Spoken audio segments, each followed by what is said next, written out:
Hi friends, welcome to my YouTube channel. First time కనుక channel చూస్తే subscribe చేసుకొని ఇన్స్టాలో పేజీని లైక్ చేయండి.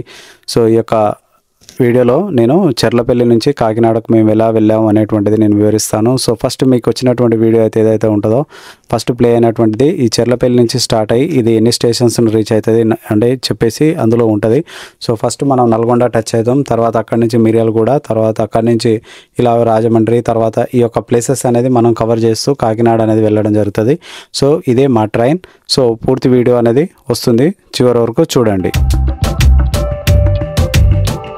అయితే ఇంతకుముందు వీడియోలో వచ్చేసి ఏంటంటే చెర్లపల్లి రైల్వే స్టేషన్కు సంబంధించినటువంటి పూర్తి వీడియో చేయడం జరిగింది. ఎవరైనా చూడని వాళ్ళు ఉంటే ఖచ్చితంగా వెళ్ళి ఆ వీడియో అనేది చూడండి. ఇదే మేము వెళ్ళబోయేటువంటిది. ఇది వచ్చేసి ఏంటంటే ఇక్కడ నుంచి చెర్లపల్లి నుంచి స్టార్ట్ అయ్యి కాకినాడకు ఇది వెళ్తుంది. అయితే ఇది వచ్చేసి ఏంటంటే రెగ్యులర్గా నడిచే ట్రైన్ కాదు. రెగ్యులర్గా వచ్చేసి ఏంటంటే గోదావరి ఎక్స్ప్రెస్, తర్వాత గౌతమి ఎక్స్ప్రెస్ ఇవన్నీ నడుస్తాయి. కానీ ఏరియాలో ఫస్ట్ టైం ఏం చేసిరు అని అంటే ప్రయాణికుల రద్దీ దృష్టి వచ్చేసి దీన్ని స్పెషల్ ట్రైన్స్గా నడిపిస్తారు. సో ఇక్కడ మేము ఎక్కడం జరిగింది. రైల్లో మొత్తం ఖాళీగా ఉంది, ఎందుకంటే స్పెషల్ ట్రైన్ కాబట్టి చాలామందికి దీని గురించి ఎక్కువ తెలియదు. సో ఇది చూడొచ్చు, మొత్తం ట్రైన్ అయితే ఖాళీగా ఉంది. ఒక్కొక్కరు ఎక్కడం అనేది కూడా జరుగుతుంది ఈ యొక్క ట్రైన్లో. అయితే ఈ ట్రైన్ ఎక్స్పీరియన్స్ అయితే ఎలా ఉంటుంది అనేటువంటిది నేను పూర్తిగా ఈ యొక్క వీడియోలో మీకు వివరిస్తాను. సో వీడియోను ఖచ్చితంగా చివరి వరకు అనేది ప్రతి ఒక్కరూ చూడండి. అయితే మేము కాకినాడ వెళ్దామని చెప్పేసి అనుకున్నాం కదా. సో కాకినాడ ఇది లోపల టాయిలెట్స్. సో ఇక్కడ వచ్చేసి 1 by 1 ఎక్కుతారు, ఒకరు వెనక ఒకరు మామూలుగా ఎక్కుతారు. సో ఇక్కడ వచ్చేసి ఏంటంటే మా పిల్లలు మా వైఫ్ ఏం చేసింది అని అంటే ఎట్లా ప్రయాణంలో అవసరపడుతుంది అని చెప్పేసి ఆ పెప్సీ తర్వాత కూల్ డ్రింక్స్ కూడా తీసుకోవడం జరిగింది. ఇది మేము ట్రైన్లో కూర్చున్నప్పటి వీడియో. అయితే ఈ యొక్క ఎక్స్పీరియన్స్ అనేది ఎలా ఉంటుంది అని చెప్పేసి నేను మీకు ఈ వీడియోలో పూర్తిగా వివరిస్తాను. లోపల మా పిల్లలు ఆడుకుంటారు. యాక్చువల్గా ఇది 7 గంటలకు బయలుదేరాలి, కానీ నైటు 9 గంటలకు 9:30 ఆ టైం లోపల 2 hours లేట్ వెళ్ళింది. అయితే వాళ్ళని అడిగితే ఏదో ప్రాబ్లం ఉందని చెప్పారు ఇంజన్లో వచ్చేసి. సరే మేము అప్పుడు తెల్లారి వరకు కొట్టేస్తాడులే అని చెప్పేసి అనుకున్నాం. తెల్లారి ఒక 5 గంటలకు అట్లా మనల్ని కాకినాడ రీచ్ కావాలి. కానీ చాలా వింతలు విచిత్రాలు అనేవి జరిగినాయి ఈ యొక్క జర్నీలో. సో అవేటివి అనేటువంటిది నేను 1 by 1 అనేది వివరిస్తాను, ఖచ్చితంగా చూడండి.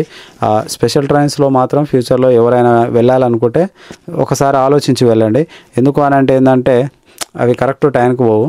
అయితే అన్నిటినే కాదు, మనం రిటర్న్లో వస్తుంటే ఏంటంటే మళ్ళీ మంచి ట్రైన్ అనేది స్పెషల్ ట్రైన్కే బుక్ చేసినాం, అది మాత్రం స్పీడ్గా వచ్చింది. ఈ యొక్క విజువల్స్ చూడండి ఎంత బాగున్నాయో.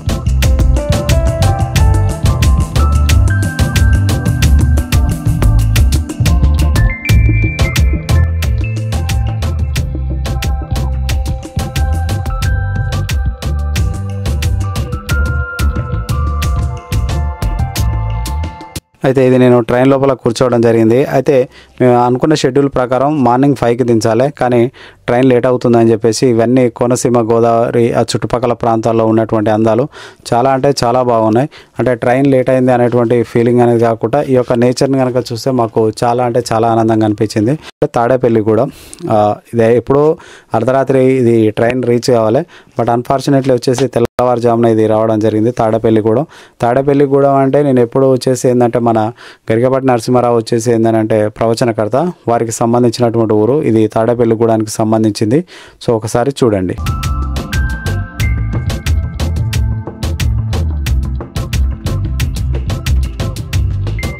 ఇదంతా తాడేపల్లిగూడానికి సంబంధించినటువంటి రైల్వే ట్రాక్.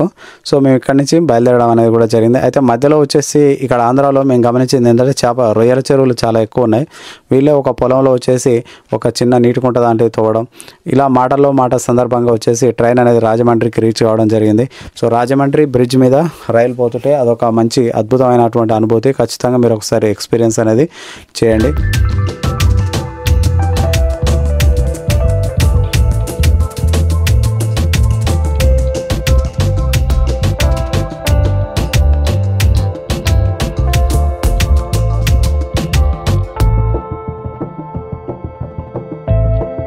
ఇది రాజమండ్రి టౌన్కి సంబంధించి వచ్చేటువంటిది ఏంటంటే రైల్వే స్టేషన్. ఇప్పుడు మనం బ్రిడ్జ్ దాటినాం కదా, ఈ రైల్వే స్టేషన్ అయితే ఏదైతే ఉంటుందో సో చాలా వరకు అక్కడక్కడ వర్క్స్ అనేవి కూడా జరుగుతున్నట్టుంది.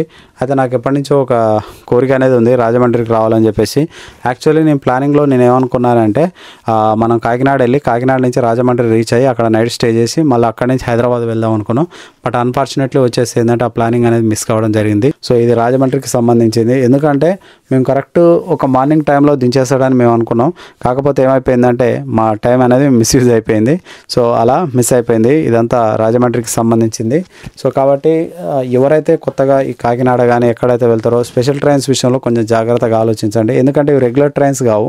కరెక్ట్ టైంకి వెళ్ళాలి, కరెక్ట్ టైంకి రీచ్ కావాలనేటువంటిది ఇది ఉండదు. గోదావరి కానీ గౌతమి కానీ అవి మార్నింగ్ 5 అంటే 5 వాళ్ళ నుంచి చూస్తే మా వాళ్ళు ఏం చేస్తారంటే ఇక్కడ నుంచి మీకు కనబడతారు.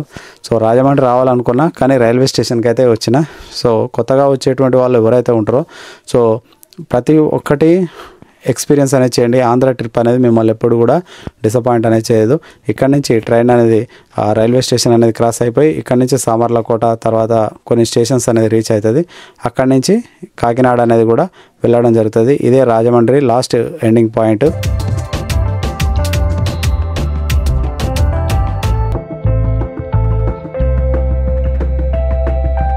అయితే ట్రైన్ లేట్ అయిందన్న బాధలో కంటే ఈ చుట్టూ ఉన్నటువంటి పొలాలు అయితే ఏవైతే ఉంటాయో ఆ పచ్చదనం వచ్చేసి ఏంటంటే మనల్ని చాలా వరకు ఒక విధమైనటువంటి అనుభూతికి అనేది కూడా లోన్ చేస్తుంటుంది. ఖచ్చితంగా ఎక్స్పీరియన్స్ అనేది చేయండి. మాటల్లో మాట మా ట్రైన్ అనేది ఎక్కడికి వచ్చిందని అంటే కాకినాడ చేరడం జరిగింది. ఇతను మాతో పాటు వచ్చిండు అమ్మాయి అని చెప్పేసి అనుకున్నాం. ఇక్కడి నుంచి దిగి మేము ఆటోలో హోటల్కి వెళ్ళడం అనేది కూడా జరిగింది. స్పెషల్ ట్రైన్స్ విషయంలో వచ్చేసి నేను ఇచ్చేటువంటి అడ్వైజ్ ఏంటంటే 1-2 సార్లు ఆలోచించుకొని ఎక్కండి. ఎందుకంటే ఆ విన్ టైంలో వచ్చేది కష్టం. వీడియో నచ్చితే లైక్ చేయండి.